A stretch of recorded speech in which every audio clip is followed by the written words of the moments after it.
The cafe on Bleecker Street was hushed at dusk, the kind of quiet that made people lean in to hear each other, and the city itself weighed outside like rain against glass. Claire Thorne sat poised on the edge of a wooden stool, her violin tucked under her jaw, the maple warmed by the lamplight.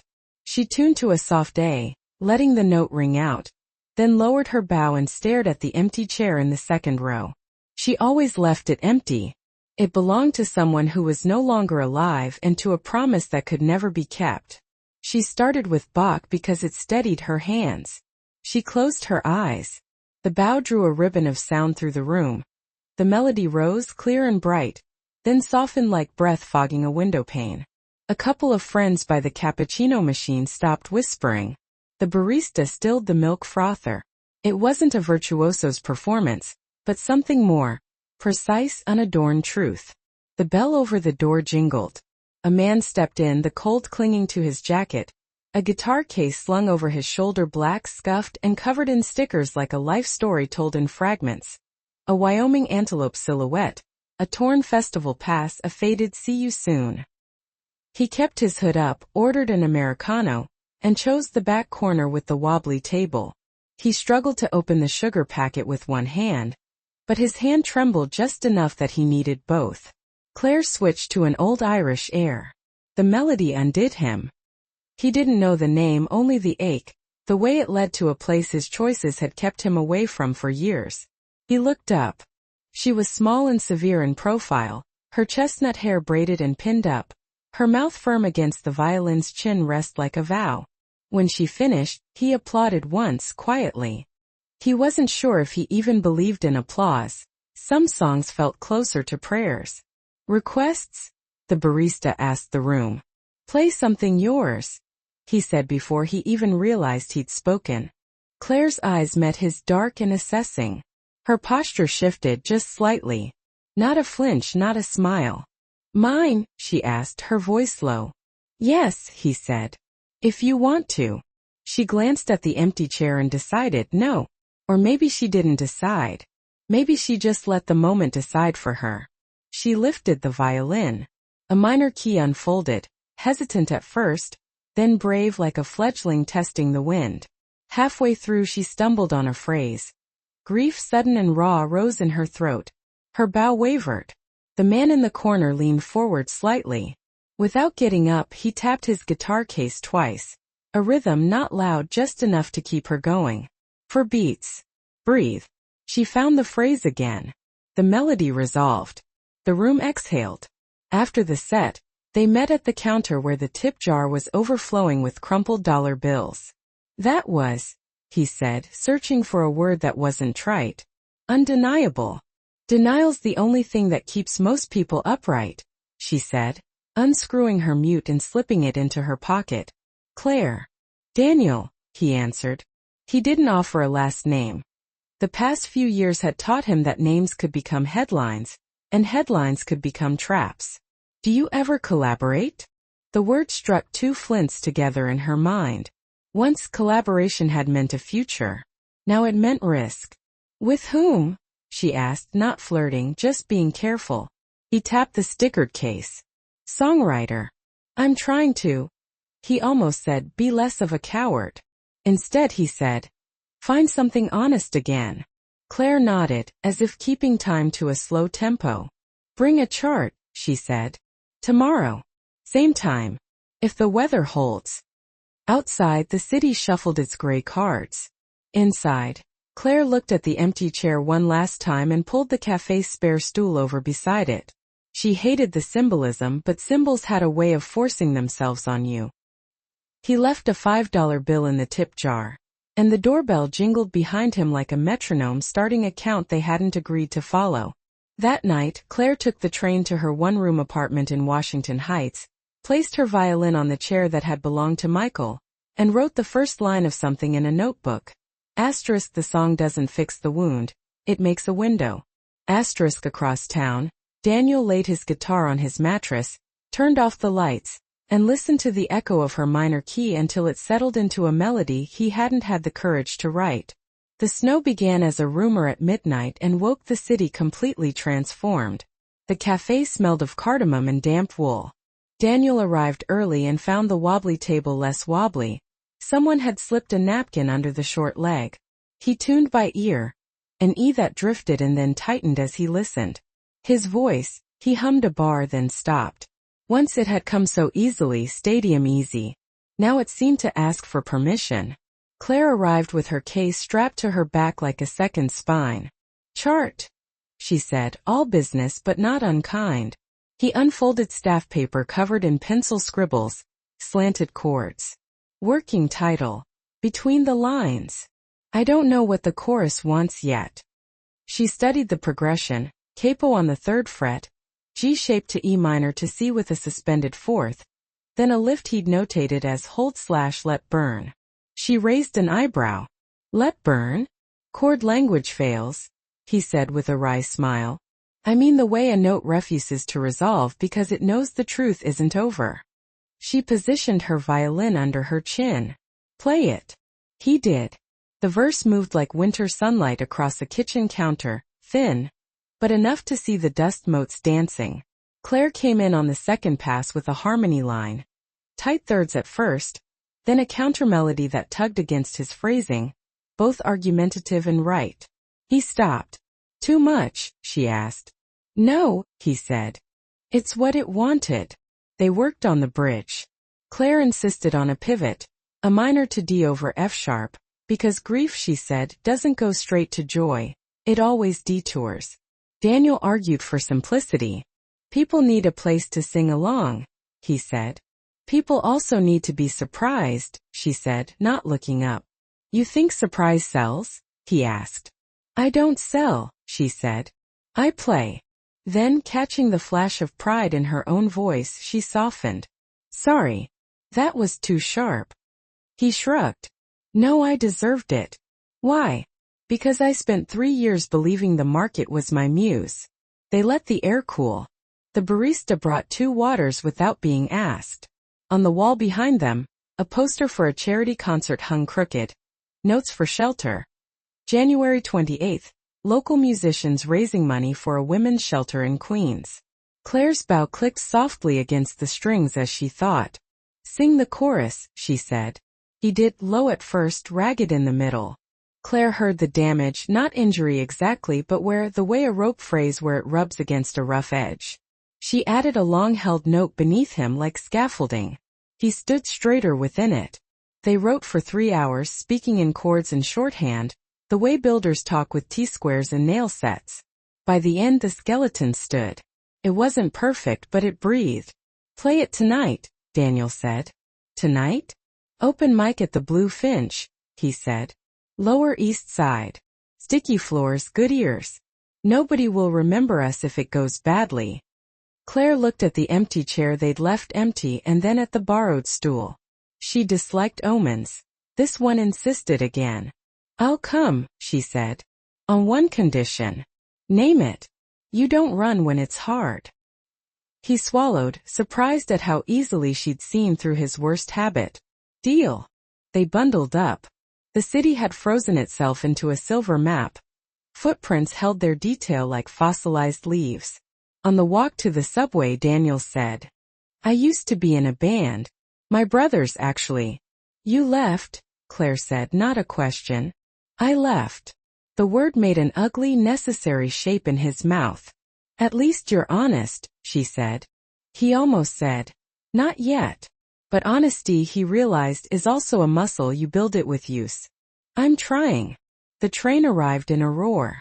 In the reflection on the window, they looked like 2 notes sharing a measure, not yet resolving, listening for what the other might do.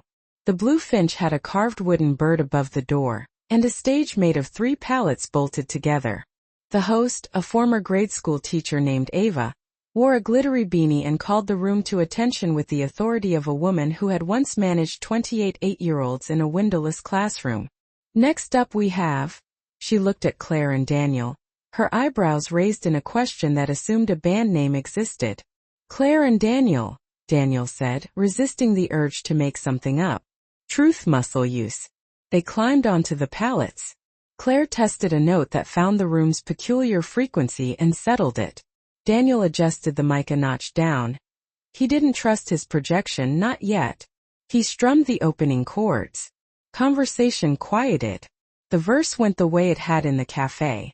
The room leaned forward. The chorus came. Daniel's voice wobbled. A high note that used to be a sure staircase was now a loose rung. He saw aversion flicker across a face near the bar. The look people get when they think they're about to witness a failure. He felt the old impulse: joke, deflect, bail. Claire stepped closer. She dropped a harmony a third below him, thick and generous, Annette. She made eye contact and didn't look away. Stay. He stayed. The note found itself. The room shifted from sympathy to witnessing. The difference between poor guy and look. Second verse. Claire took a solo 8 bars of melody that refused to be clever. That said, asterisk, here is a thing I cannot change and here is how I hold it without breaking. Asterisk. Daniel watched her bow arm. How economy could be power. He felt a dangerous bloom in his chest. Something like hope and something more treacherous, like desire. On the last chorus, the bridge did what Claire wanted. It detoured. A few people lost the thread, then found it again.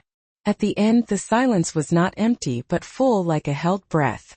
Then, applause that started tentatively and grew as if people realized they'd liked it more than they had expected to. Backstage, which was a coat rack in a hallway, Ava handed them a drink ticket. Play the charity show, she said, tapping the crooked poster they'd seen earlier. A Blue Finch-sponsored event at a community center. You're not ready for the big rooms yet, but you're too good for just Wednesdays. Daniel laughed. Brutal and kind. Thank you. January 28th, Claire said softly. Michael's accident had been on January 28th. She didn't say it aloud. The date sat like a pin on a map only she could see. Outside, the night was crisp, the kind of winter clarity that made you want to believe in promises about spring. They walked without speaking until they reached the stoplight at Houston Street. That bridge, Daniel said. You were right. Say it again, she said. I'd like to memorize it. You were right, he repeated, smiling. Careful, she said. I'll quote you in every arrangement. They split at the subway. As they hugged, it felt less like a decision and more like a weather pattern they had stumbled into. Claire went home to her one-room apartment and laid the violin on Michael's chair and didn't cry. Instead, she tuned the instrument and practiced the place where grief always made her hands stiff, turning stiffness into technique. Daniel went home to his mattress and recorded 3 different versions of the chorus on his phone, deleting 2 and leaving the worst one because it told the harder truth. Somewhere in Queens, a woman at the shelter underlined a line in a flyer. Asterisk, music can be a door where you thought there was only a wall. Asterisk, she circled the date. Doors mattered. Momentum has a way of attracting its own antagonists. 2 days after the Blue Finch, a video surfaced, shaky phone footage of Daniel from a year earlier, walking off a stage in Austin midset while his band kept playing. The caption, posted by a minor music blog hungry for clicks, read, Asterisk, singer abandons band on stage. Ego or emergency? Asterisk, Claire found it because the cafe's barista, well-meaning and catastrophically chatty, thrust her phone across the counter. This is your Daniel? Claire watched the video once. The angle made the walk-off look almost casual. The comments did what comments do. Cruelty disguised as entertainment. She put the phone down very gently, like a glass that had already cracked. When Daniel arrived with new chord changes, Claire handed the phone back to the barista with a smile that didn't quite reach her eyes. We're working, she said. Thanks. They took a table that faced the window. The city became a neutral audience. Is it true? Claire asked without accusation. Yes, he said. My brother's band. I left. Not like that, not the way it looks, but I left. How did it look? She asked. Like betrayal, he said. Silence. A spoon clinked against a saucer 2 tables over. Why? Claire asked at last. My father had a stroke, he said. Different city. I got a text just before the set that the ICU doctor wanted family there. I tried to signal my brother during the second song. He didn't see me. Something in me broke. I walked. I should have finished the set. Or shouted. Or. He stopped. But it's also true that I'd been looking for a reason to run. I didn't like who I was inside that band. I told myself it was about the stroke. It was also about the mirror. Claire considered him. Did your father? He lived, Daniel said. He's okay. He can't play guitar anymore, but he tells dirtier jokes. Silver linings. She stared at the empty chair again, that persistent symbol. People die on stage all the time, she said, her voice thin. Not bodies. Plans. He heard something beneath the words. What happened to you? He asked. January 28th, she said, swallowing the date. He texted that he would be 5 minutes late. She pressed her thumb into the table's edge, grounding herself. He never arrived. Accident. She didn't say the word, but the syllables filled the room anyway. I'm sorry, Daniel said, both useless and true. I needed him for the premiere, she said. Not the way teenagers need attention. The way a boat needs a second or. They sat with it, the shared unglamorous weight of absence. Daniel reached across the wobbly table and steadied it with his hand. It didn't need the napkin anymore. Charity show? He said after a while. I can't, she said automatically. That date shouldn't own you, he said, then winced. I'm sorry, that sounded like something people put on mugs. She almost smiled. It did. Play for someone who needs a door, he said, thinking of the flyer. Not for the date. You think music is that powerful? She asked. I think honesty is, he said. Sometimes music is just the instrument. She let out a breath that had been held too long. I'll play, she said. But if I leave mid-set, you're not allowed to judge. Deal, he said. As long as you text me from the ICU, he added, risking a joke the way a diver tests a ledge. She didn't laugh, but she didn't flinch either. They rehearsed. They fought about tempo, about whether to leave the lyric. I'm not sorry, I'm just still scared. About a suspended chord she insisted kept the door open long enough for a listener to walk through. He called it self-indulgent. She called him the same. The song survived because the song was smarter than either of them alone. That night, the blog posted an update. The walk-off had been contextualized. It didn't matter. The damage had a half-life of its own. Daniel turned off notifications. Claire put her phone face down and practiced the place where her hand stiffened until the motion learned how to be patient with itself. The week spiraled toward January 28th as if time itself had chosen a key and refused to modulate. Rehearsal after rehearsal taught them each other's tells. How Claire bit the inside of her cheek when she wanted to rush through the hard measure. How Daniel paced when a lyric had too many vowels. How both of them got quiet at the exact moments they most needed to speak. 2 nights before the show, they ran through the set in a borrowed rehearsal room lined with egg crate foam. Daniel's voice cracked on the highest note. He coughed, drank water, tried again and failed in the same place. Panic prickled up his spine like static electricity. It's not there, he said, hating the tremor in his voice. Then we don't go there, Claire said. We write a harmony that climbs where your voice doesn't need to. That's cheating, he said. That's arranging, she countered. The truth you're telling isn't I can hit this note. It's I can stand here with you. He sat on the floor like a kid after losing a soccer game.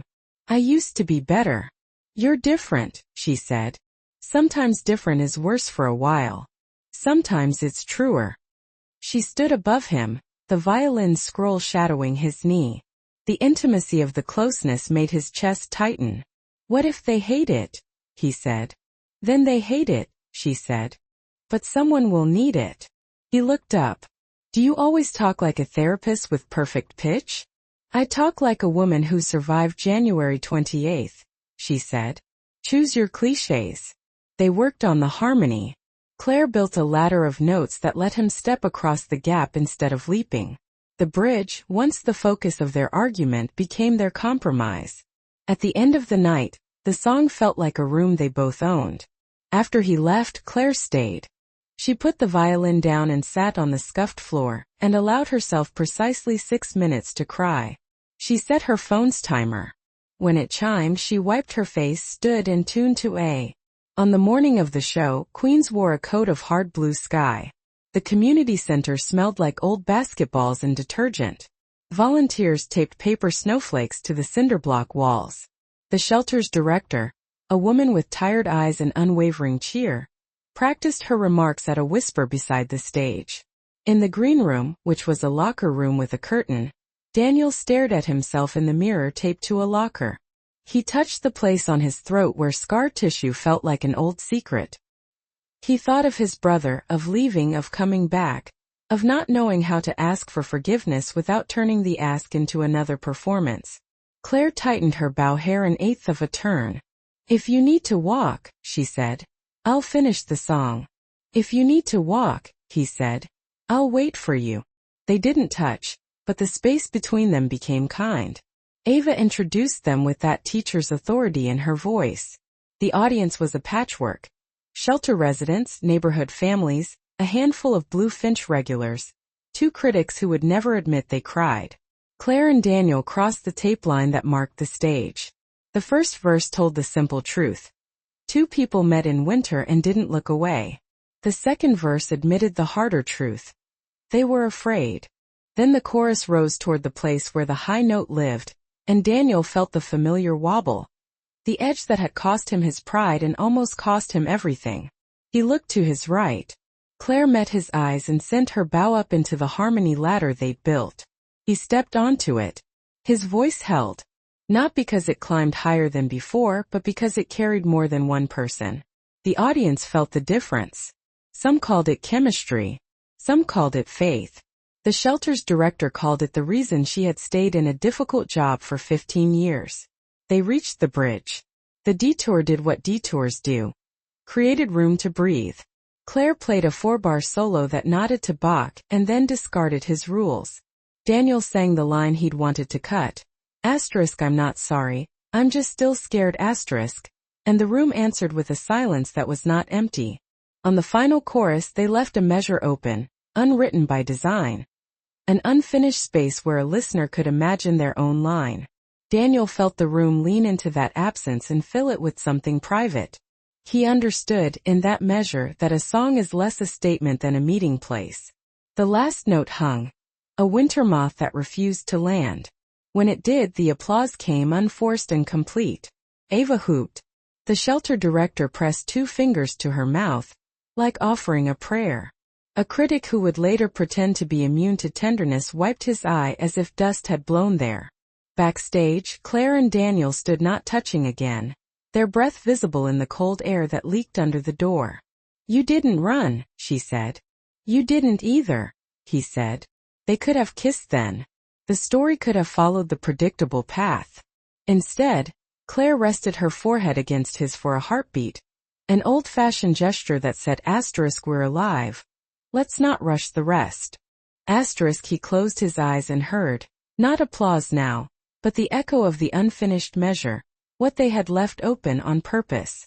Beyond the curtain, a woman from the shelter asked Ava if the 2 of them would be willing to visit next week and play something for a support group. "They don't need celebrities," the woman said. "They need a door." A door had opened. Whether they would walk through it together would be the work of the next 15 months. The charity concert continued to resonate long after the last note. A local journalist posted a review. "Raw, imperfect, and human. The kind of music that makes you forget perfection ever mattered." The clip spread online. Not virally but steadily, small waves touching people who hadn't known either of their names a week before. Claire read the comments with only half her attention. She noticed that a stranger had written, "My shelter roommate said it was the first time she felt hope in months. Thank you." Claire copied the sentence into her journal, underlining "first time." Daniel's phone buzzed with another message, this one from his estranged brother Aaron. Saw the clip. "You didn't sound like the guy who walked away." He stared at it for hours, unable to type a reply. They were asked to play at a follow-up event smaller in the shelter itself. Claire hesitated but agreed. Music, after all, was a promise bigger than her grief. Daniel arrived early with tea for the residents, clumsy but sincere. Claire noticed how his awkwardness seemed to melt away when he focused on listening rather than talking. The performance was intimate. No stage, no lights, just folding chairs. Their song, unfinished as always, filled the basement walls. A resident named Maribel whispered afterward. That line. Asterisk, you're not sorry, just scared asterisk. I've lived my whole life in it. Claire drove home with her violin silent beside her. She realized their music was accomplishing something she couldn't with words. It carried loss without shame. Success, no matter how small, attracts pressure. An indie producer emailed Daniel. Asterisk, you've still got it. Come record without the violinist. She'll hold you back. Asterisk, Daniel deleted it, but the poison lingered. Doubt began to creep in. Was he using Claire? Or was she using him? At rehearsal, Claire sensed the distance. He played louder, faster, filling spaces where silence used to breathe. What are you chasing? She asked. Energy, he said. No, she replied. Escape. They argued about arrangements, about whether to finish the chorus or leave it open. Daniel wanted a resolution. Claire insisted that some truths should remain unfinished. The fight escalated. Claire packed her violin mid-sentence. I've buried enough people, Daniel. I won't bury another song.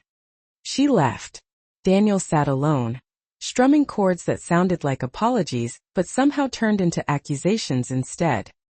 He recorded a rough demo, without her violin, and hated it the instant the silence followed. Claire. She avoided calls for 3 days straight. She immersed herself in teaching lessons, diligently practicing scales, and cleaning her apartment until the floorboards practically shone. Yet Michael's chair, the one she always left empty, seemed to watch her with a hint of disapproval. Daniel, on the other hand, was caught in a downward spiral. He accepted a small solo gig at a bar downtown. Midway through his set, he instinctively reached for the unfinished chorus, and completely froze. Without Claire's harmony, the absence was jarring like a vast canyon. He just stopped singing. Some heckler in the crowd laughed, shouting, "Forgot the words, pal?" Daniel walked off stage. Again. The whole cycle was repeating itself. Later, overwhelmed by shame and fueled by alcohol, he left Claire a voicemail. You were right, he slurred. About everything. Especially the bridge. Especially the truth. I'm sorry. Claire listened to it twice. She didn't delete it. On January 31st, the shelter reached out and invited them back. Claire almost turned them down. But Maribel, the resident who had been so moved by the lyrics, left her a handwritten note. Please come back. We need that song, finished or not. Claire went. Alone. She played violin for the women in the common room. No lyrics, just pure sound. The music filled spaces that words simply couldn't reach. Daniel showed up about halfway through, holding his guitar like it was a peace offering. He didn't interrupt. He just listened and then quietly set up his equipment. When Claire finished, he stepped forward. One more song, he said. If she'll play with me. The room buzzed with approval. Claire hesitated for a moment, then nodded. They played not the whole set, just the heart of it. When they got to the unfinished chorus, Daniel let the silence hang in the air. Claire filled it with a pure, soaring melody on her violin. No lyrics, just sound. The residents started weeping. Daniel looked at her, his eyes red and raw. That's the bridge I couldn't find, he whispered. She didn't answer, but for the first time she didn't walk away. Reconciliation didn't automatically equal peace. They worked together again, but the old wounds were still there, simmering beneath the surface. Daniel confessed about the producer's email. I didn't reply, he said, but I thought about it. I'm sorry. Claire's silence was sharper than any words he could imagine. Trust, once broken, is incredibly hard to repair. At the next open mic night, they tried out a new song. Claire's melody, Daniel's lyrics. Midway through the performance, Daniel's voice faltered again, strained and raw. He pushed through it, cracked, and nearly broke down completely. Claire stabilized the performance with her violin, but afterward, she confronted him. You're destroying your voice to prove something, she said, her voice laced with concern. I have to prove I'm worth staying, he replied, his voice tight with desperation. No, she said softly. You only have to prove you're worth listening to. Her words hit him hard. He realized that he'd been singing for survival, not for truth. Claire walked away into the night, leaving him standing under the neon sign, humming the unfinished chorus to himself. The city sound swallowed up the sound. Silence can be powerful. After the open mic collapse, Claire and Daniel drifted apart, like they were being pulled in opposite directions. Claire filled her days with teaching. She had 5 students now, kids whose fingers fumbled on the strings, whose bows screeched horribly, but whose eyes lit up when they finally managed to produce a clean note. Their joy kept her grounded, even as the ache of missing Daniel pressed in whenever she opened her journal and saw the unfinished lyric staring back at her. I'm not sorry, I'm just still scared. Daniel tried to lose himself in work. He booked solo gigs, small bars, coffee houses, anywhere that would pay him $50 and a beer. He forced his voice through every set until the strain became visible, a tightness in his throat, a rasp that just wouldn't go away. One night, he stared at himself in the mirror, whispering the chorus over and over until his voice cracked like glass. You're worthless without her, he told his reflection. His phone buzzed with another message from his brother. This one even angrier than the last. If you want to make things right, stop running. Come home. He didn't reply. The charity organizer from the shelter left Claire a voicemail.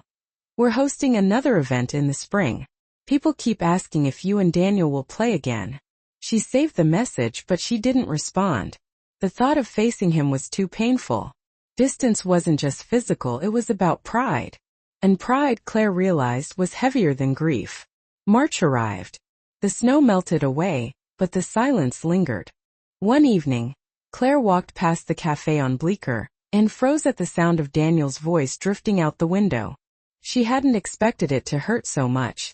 To hear him still singing, even if his voice was fractured. She didn't go inside. She stood outside in the drizzle, listening to him struggle through the unfinished chorus, and then she turned away before he could see her. Later that night, Daniel found a scrap of paper tucked under the strings of his guitar case. A lyric written in Claire's handwriting. What if silence is an absence? What if silence is a bridge? There was no signature. No explanation. Just the words. Daniel sat in his apartment staring at them until dawn. He recorded a rough melody around those lines, shaky but honest, and sent it to her in an email with a single sentence. Is this what you meant? Claire listened to it alone at her kitchen table. The demo was rough, off-key in places, but it conveyed something new, vulnerability, completely unguarded. She closed her eyes and, for the first time since Michael's death, allowed herself to imagine that music could heal more than it hurt. She didn't reply, but she played her violin over his recording, layering harmonies until the melodies sounded like forgiveness waiting to be spoken. April brought the charity's spring event. Claire almost refused again, but Maribel from the shelter called her personally. Please, she pleaded. You don't know what your music does for us here. It gives us air. Claire agreed, but on one condition. No promises about Daniel. On the day of the event, Claire arrived early. The community center smelled of disinfectant and crayons.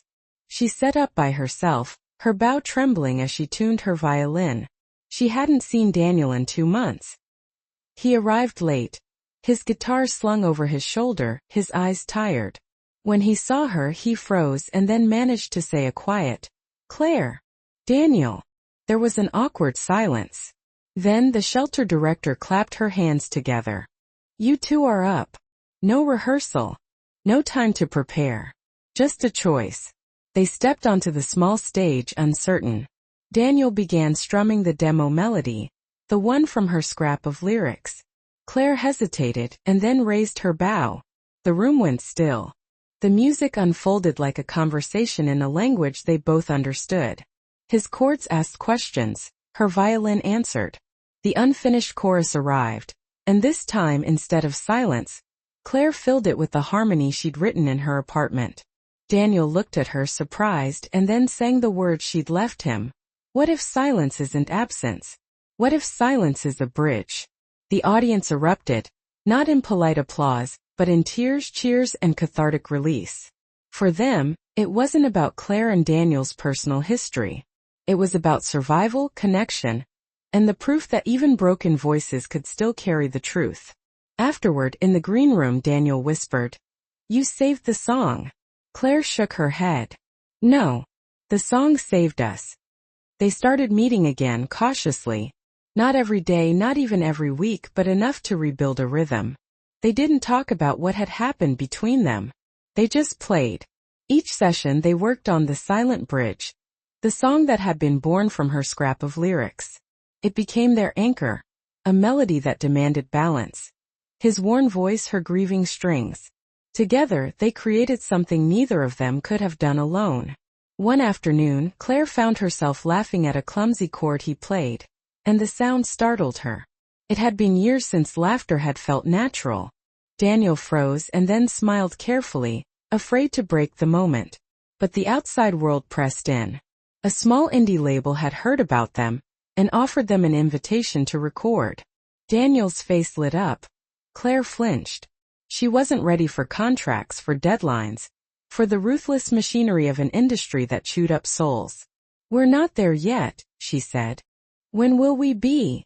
he asked, his frustration evident. "When we can play without needing to survive it," she said. Her words stung him, but he understood. He'd been chasing stages to prove himself, while she'd been learning to breathe again. Their tempos were out of sync. Still, the silent bridge held them together. They kept returning to it, as if the song itself wanted them to be whole. By summer they had another opportunity. A charity festival in Central Park. Dozens of artists, a bigger stage, a larger crowd. They debated whether or not to accept. "It's exposure," Daniel argued. "It could open doors." "It could open wounds," Claire countered.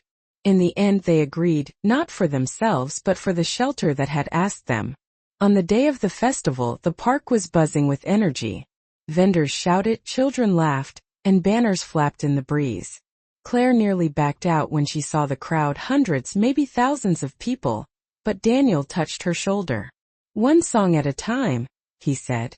They walked on stage to polite applause. The first chords of the silent bridge rang out, and suddenly the crowd quieted. Claire's violin soared, and Daniel's voice was raspy but didn't break. When they reached the chorus, the audience sang along, hundreds of voices filling the unfinished spaces. Claire's heart pounded. For the first time since Michael's death, the date January 28th didn't control her.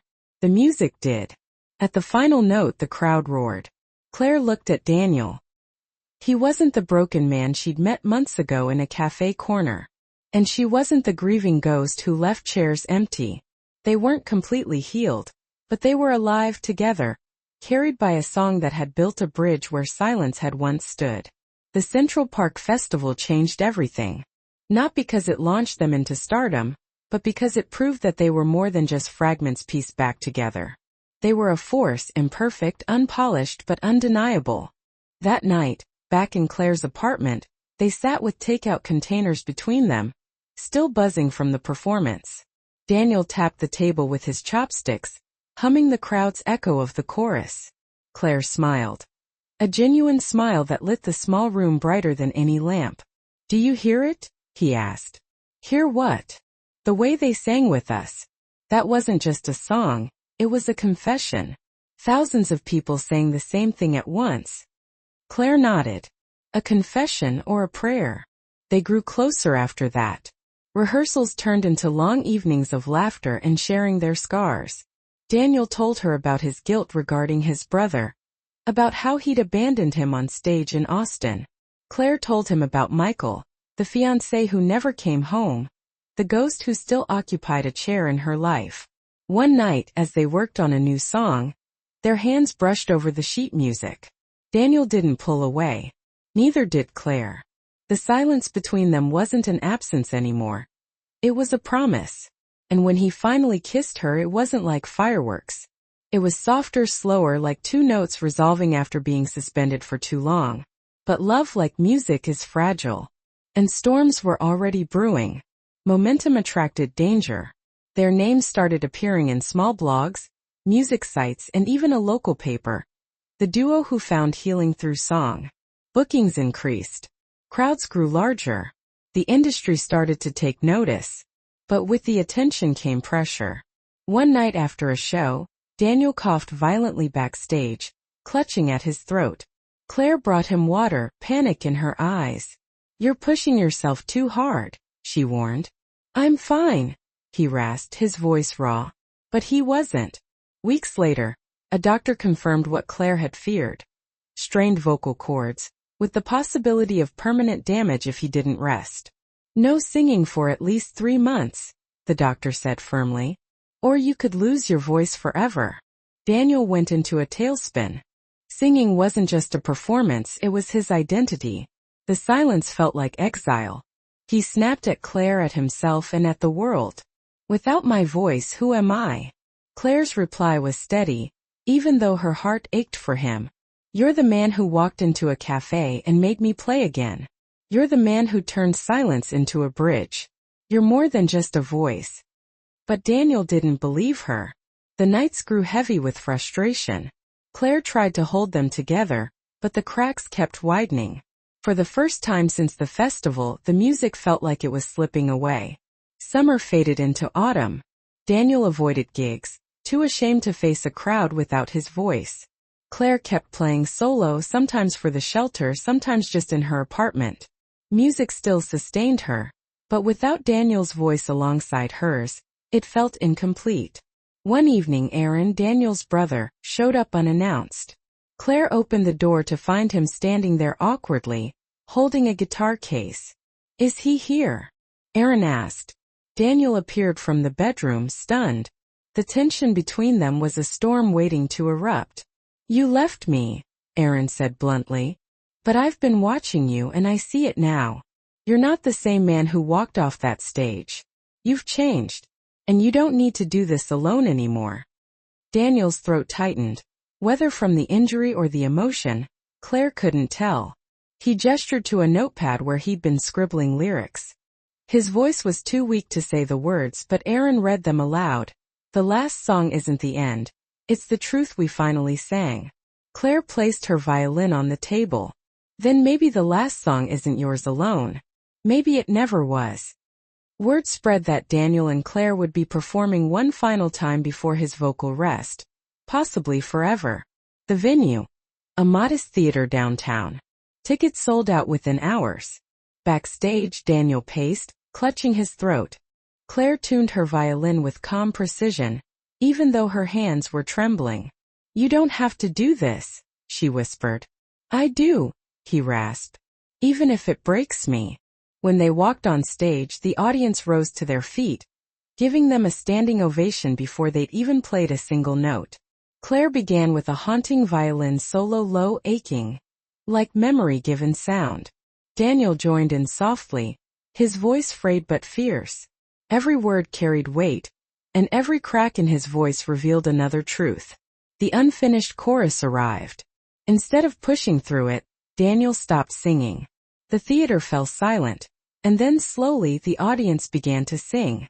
Hundreds of voices filled the space, carrying the line that Daniel could no longer sustain. Claire's violin soared above them, tears streaming down her face. It was no longer just a performance. It was communion. The final note lingered, trembling in the rafters. Daniel whispered into the microphone, his voice barely audible. "Thank you." And then it was over. Years later, their songs still played on radios, in cafes, at weddings, and in shelters. People called it many things: an anthem, a hymn, a confession. But for Claire and Daniel, it was simply survival turned into melody. Daniel never fully regained his old voice, but he didn't need to. He became a mentor, teaching young songwriters how to find and tell the truth in their music. His rasp remained, softer but still present, like a scar that no longer hurt. Claire continued to play, performing in concert halls and shelters alike. She no longer left a chair empty for Michael. She filled it with music, with life. And in the quiet of their home, she and Daniel still played the silent bridge. Not for an audience but for themselves. One autumn evening, as they sat by the window with the city lights flickering below, Daniel asked, "Do you ever wonder if we would have found each other if it weren't for the song?" Claire smiled. We didn't just find the song. The song found us. They played together, violin and voice, imperfect and whole. The melody rose, tender and fierce, carrying the weight of loss, love and everything in between. And in that moment it was clear. Love was always the song that connected their two hearts.